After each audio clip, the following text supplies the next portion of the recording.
Quick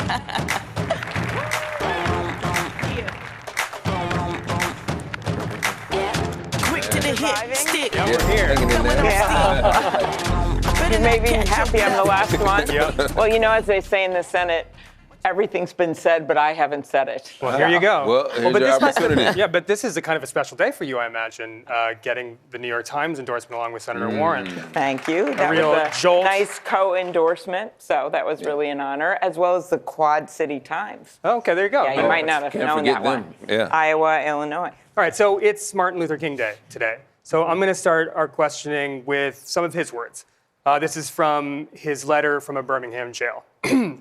He wrote, "I have almost reached the regrettable conclusion that the Negro's great stumbling block in his stride towards freedom is not the white citizen's counselor or the Ku Klux Klanner, but the white moderate, who prefers a negative peace, which is the absence of tension, to a positive peace, which is the presence of justice. Are you the kind of white moderate Dr. King warned us about?" No. I think there he was talking about, at the time, there were plenty of whites that would perhaps profess to be helpful to African Americans, but were actually holding back on a lot of civil rights legislation.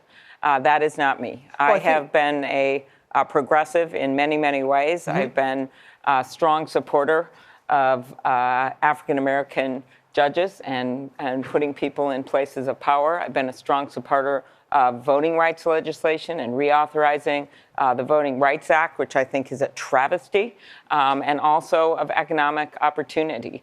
I'm a big supporter of the work that Representative Clyburn, who I just saw this morning in South Carolina, as well as Cory Booker, have done when it comes to putting more investment in African American communities. So I think in my reading of what Dr. King is talking about here is that in a lot of ways, when you're the oppressed, it's really, or rather the oppressor has a really difficult time understanding what it's like to be the oppressed. And the luxury of time is something like we'll get to that, we'll do that, rather than, and let's keep things as they are now, orderly, rather than shake things up so much it makes people uncomfortable. And so I think Dr. King was disappointed in the white moderate for saying like, hey, well, let's just keep things orderly for now, and we'll get to your problems, but we'll get to them in our time. So I think that's the question that I'm asking you in that sense is like, there's a lot of, there are a few candidates running for the nomination who really do want to shake things up from a very fundamental level.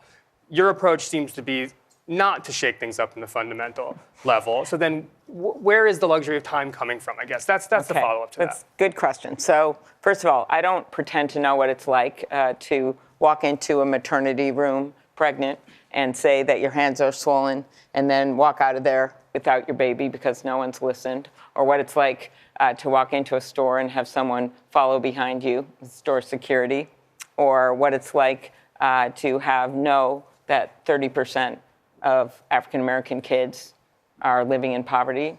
I don't pretend to live that life, but what I do know is that it's not fair and it's not right. And if you ask where I'm coming from, I think that progressive means you make progress.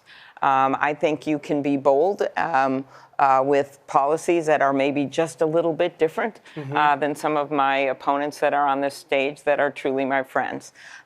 Think of what I want to do. I want to pass immigration reform in my first year. I was part of the group that Ted Kennedy put together. When I first started in the Senate, he asked 2 new senators to be in that group. I was one of them. We got so close to passing it. That's when Bush was president.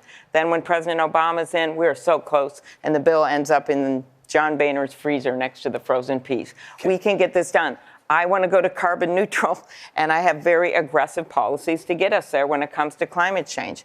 I want to make it so that we take on the pharmaceutical companies. I've been doing it since I've gotten to Washington. I don't think these are little incremental steps. I think these are big things. Cool. So let's take you on those 3, because those are 3 that are very interesting to me. All right. So the first, in 2007, part of the immigration reform package that was being negotiated at the time, you voted to make English the official language of the United States government, something that Senators Biden, Obama, and Sanders voted against. You've since regretted, or expressed regret for that vote and said you wouldn't do it. Tell me why. Well, first, just to be clear, that ended up in the bill that everyone voted for. And fortunately, because... Well, at the amendment stage is when that... I know, I just thought we should be clear because they did vote for it in the end. Although Bernie didn't vote for the immigration bill back then, and I think most Democrats did. Then in the next bill, it didn't get in there. I was on the Judiciary Committee then, and I think it's really good it didn't get in there. I think we've learned a lot since then, including why we don't want that to happen, because it would be such a problem for immigrants trying to do everything from access government to vote. So as you know, I don't agree with that position. So I guess the bigger question that I would have is, why should voters of color trust a Klobuchar administration not to take positions that are maybe popular at the time, that poll well, that are frankly anti-immigrant in their construction? You understand? So, yeah, I get that. And I think it's really interesting to note that I'm the only one up on that stage when I was running in the Midwest in a state that didn't have as big of a Hispanic population, but does have the biggest Somali population, which I have a lot of support because I've worked for them for so long. The biggest Hmong, second biggest Hmong population in the country. But despite that, the fact that we didn't have a big Hispanic population, I stood up strong for immigration reform. I had multiple ads run against me on immigration because of the fact I wouldn't back down on a path to citizenship. That is in 2006. I don't think anyone else up on the stage running for president stood up in a state like mine at the time. Then when I got to the Senate, why do you think Ted Kennedy asked me to be in the group of one of only 2 new senators? Because he knew I had stood up in a state that wasn't as easy as some of the other blue states. So if you ask, why do you know I can lead this? I think I am the perfect person to lead it because I come from the heartland. And as was just pointed out in the video or in the introduction she just gave, which I thought was really unique. As you know, the heartland is not all about white people. The heartland is a mix, incredible mix of ethnicity and different groups and different colors of skin. And I think when we look at how we win in those states of Michigan and Wisconsin and Ohio and yes, Iowa, and my home state of Minnesota, my plan is to build a beautiful blue wall of Democratic votes around those states and make Donald Trump pay for it. And you only do it if you have a combination. Well, African-American women can't shoulder the whole election again. You have to have a coalition of people. And to me, that means a fired-up Democratic base. And I've had the highest voter turnout in Minnesota in the country when I've led our ticket and brought a lot of people of color with me. And then you also need to bring along some friends. And to me, that means independents, moderate Republicans, people that stayed home. That's how you win the Iowa U.S. Senate race. So, you take back those 31 counties that Barack Obama won that went to Donald Trump. So, Senator, on that note, by your logic, should Democrats focus on turning out the brown and black vote in those states? Because, of course. You can't win without turning out that rather vote. Than appealing to, those who were voting for Trump. Well, I'm a mom. I can do 2 things at once. And I mean, which I have to say, because I'm headed to the impeachment hearing tonight, I can run for president and do that. But I think you really have to be able to fire up our base, bring people in, and bring people with you. And the best way you do that is by bringing people with you instead of shutting them out. It's standing your ground. When Donald Trump has the gall after Charlottesville to say there's 2 sides when one side is the Ku Klux Klan. There's not 2 sides. There's only one side. That's the American side. And by the way, I think that resonates not just with our people of color and with our Democratic base. I actually think that resonates with the United States of America. So you stand your ground, but you're also willing to listen and understand that there are people out there that for them, this is an economic check, but they may not agree with everything that we say on the debate stage. I don't agree with everything that's said on the debate stage. But for them, this is a decency check. It's a values check. This is a patriotism check. This is a simple idea that the heart of America is bigger than the heart of the guy in the White House. So let's turn to the opioid crisis. You're talking about pharmaceutical companies holding accountable, what happened during the run-up to and during a time where a health crisis happened that was so bad that life expectancy for white males literally went down, first time in generations.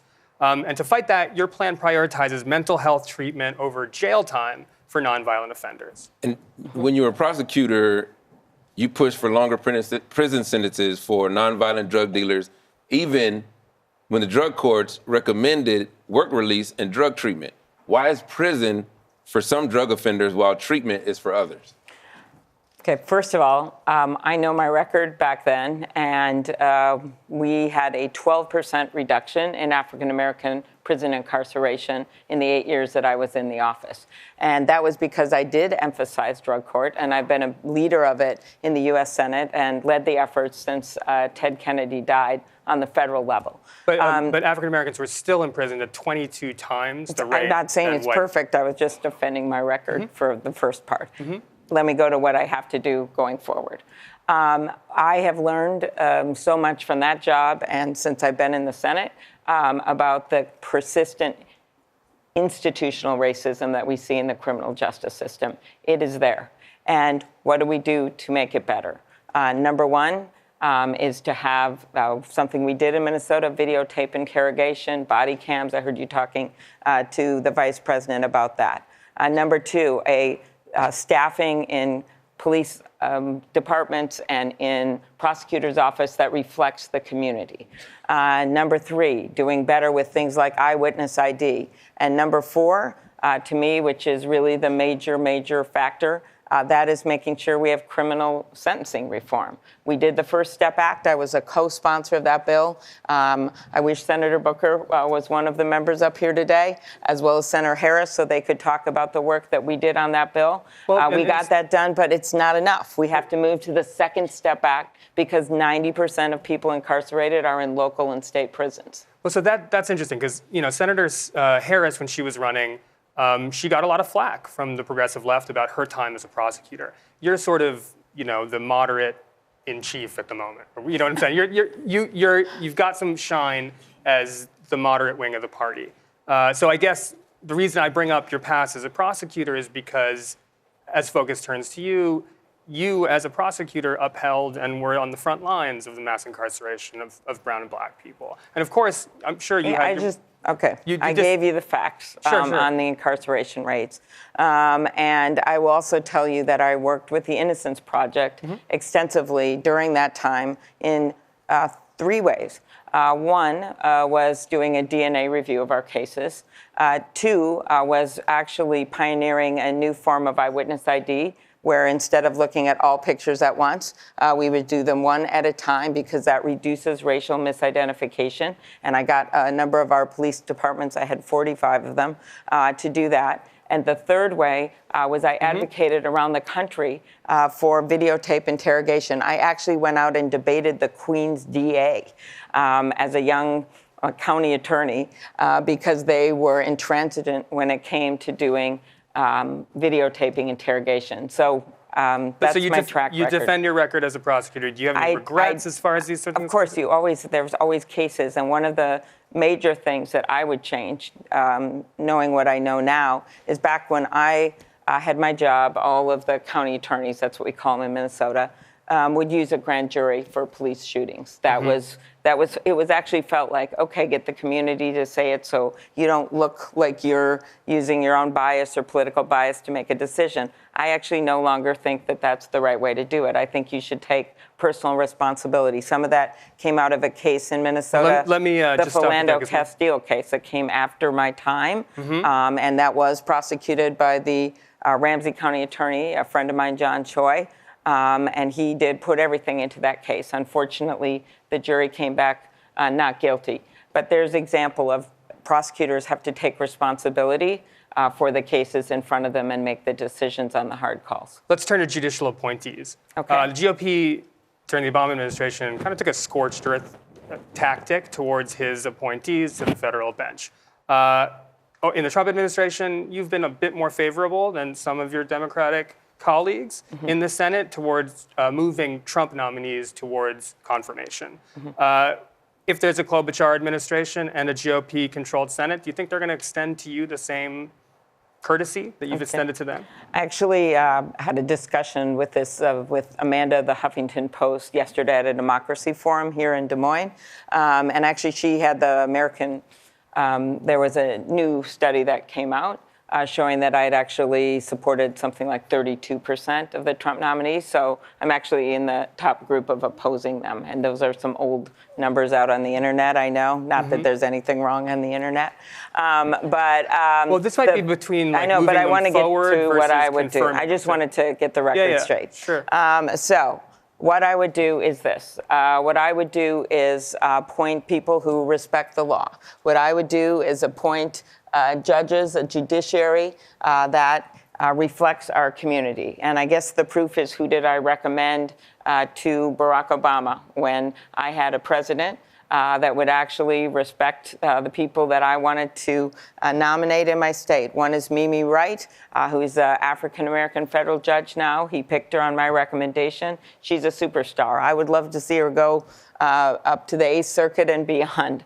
I recommended an African-American U.S. attorney, who is the one that Barack Obama picked, who served for the first few years. I recommended the first openly gay marshal, federal marshal, who he then picked and put in that job. But do you think I think it's important to look at my actual track record of who I recommended, and that's what I would do. I love the idea of judges that are like Sonia Sotomayor and Elena Kagan and Stephen Breyer and the notorious RBG. But the there are plenty of great judges out there to put on our courts. The question to me, though, is sort of about how the Senate's functioning these days, especially under Republican control. And they left a bunch of seats open for Trump to put his people in. So do you, like, you're a member of the Senate, you've had a lot of success in the Senate. Do you still believe the institution of the Senate works when it's under control of the GOP? Because I think a lot of people don't, right? No. So then why would you extend the same kinds of courtesy of up-down votes when they're not doing the same thing to you? Okay, so first of all, they've gotten rid of a lot of the protections we had in place, the guardrails. They've gone to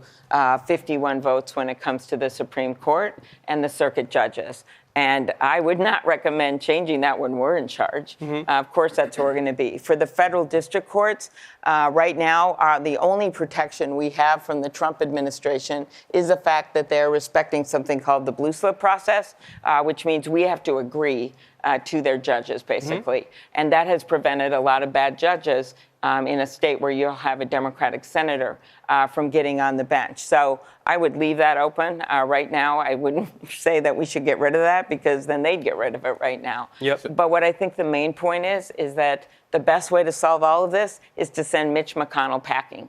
And to do that, you've got to win in these states that we have been talking about. You've got to win in the Midwest with a fired up Democratic base, and then bringing people with us.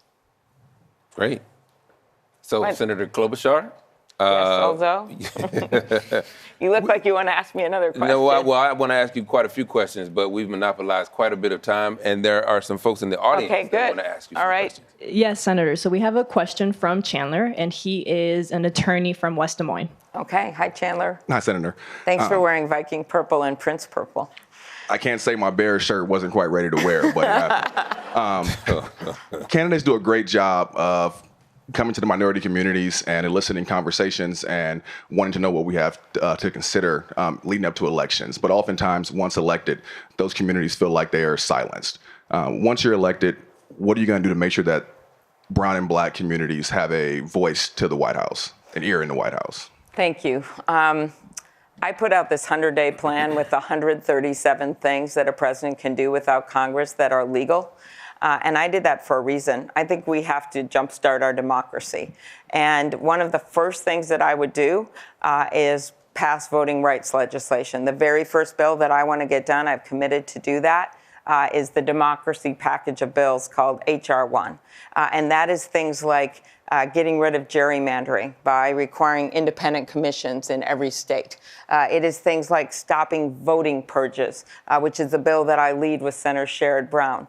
I think that Stacey Abrams, who should be the governor of Georgia, said it best when she said, you know, just because you don't go to a meeting like this one for a few years, you don't lose your right to assemble under the Constitution. Just because you don't go to church or mosque or synagogue or temple for a few years, you don't lose your right to worship. And just because you haven't voted for a few years, you should never lose your right to vote under the United States Constitution. So automatic voter registration. Then the other thing I would do is my economic agenda.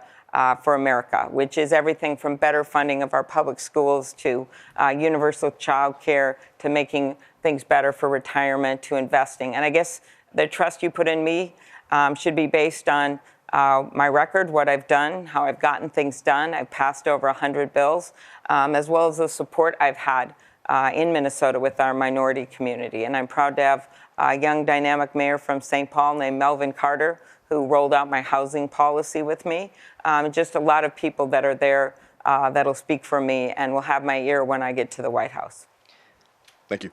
Okay. Great. Thank you, Senator. We actually have one more question, and we can bring in Latasha. Latasha is a founding member of the Black Women's Health Collective. Maternal Health Collective. Maternal Health Collective, that's right. Yes. So I'm proud to be a Black woman. I think the two greatest things I ever did was I gave birth to a set of twins. And I'm proud of that, but I also know I'm fortunate to have them be 5 years old and I'm still alive in their life. And according to, our national data, 3 to 4 times Black women are dying from pregnancy-related preventable deaths. In Iowa, 6 times. That's why I feel fortunate, right? So my question to you and your administration is, what does that look like? How do you work on reproductive justice issues in this country, because women are being hit on all sides? And what do you all do to save our lives? I mean, we're dying and we need that support. We need to live. Well, thanks for the question, and thanks for being a good mom.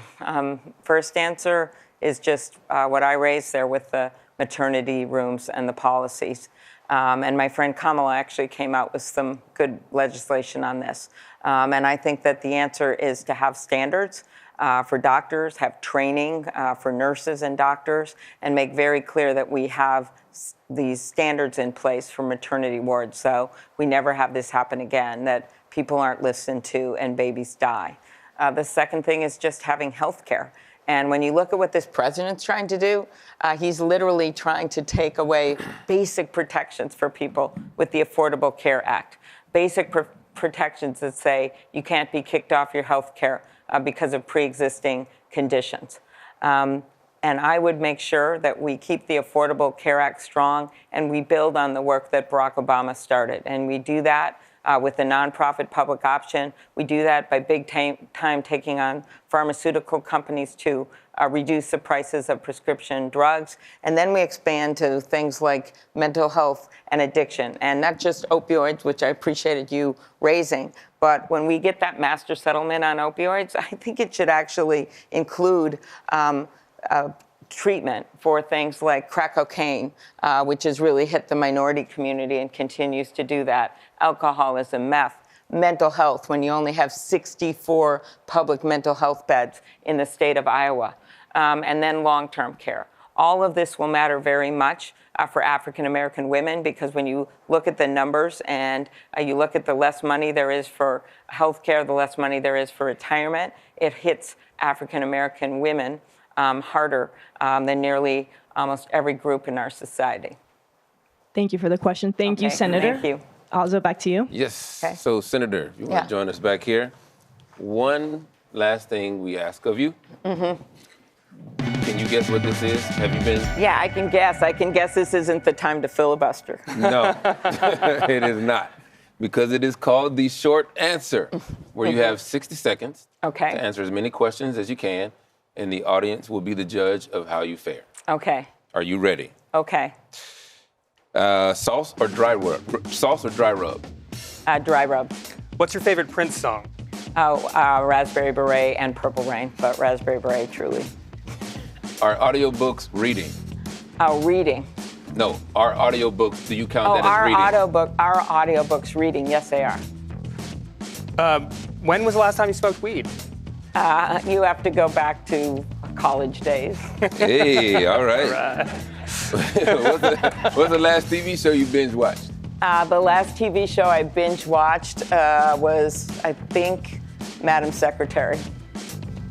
How do you think the answer you just gave about the weed will play in focus groups? I don't have enough money in my campaign to have a focus group. But we're doing better and better. If you could have a superpower, what would it be? The superpower would be to know what question you're going to ask next. Do you think pharmaceutical CEOs that help perpetuate the opioid crisis should go to jail? Yes, if you can get them on criminal liability, and at the very least, you should get a whole ton of money from them. Way to end on a light note there, Christian. Yeah, I have a lot of words. Price of milk, How does Senator do? Thank you very much, Senator. Thank you, Senator. Very good. Thank you for your time. Thank you. Appreciate Okay, it. very Thank you so good. much. Thank you. You're going out right there. All right.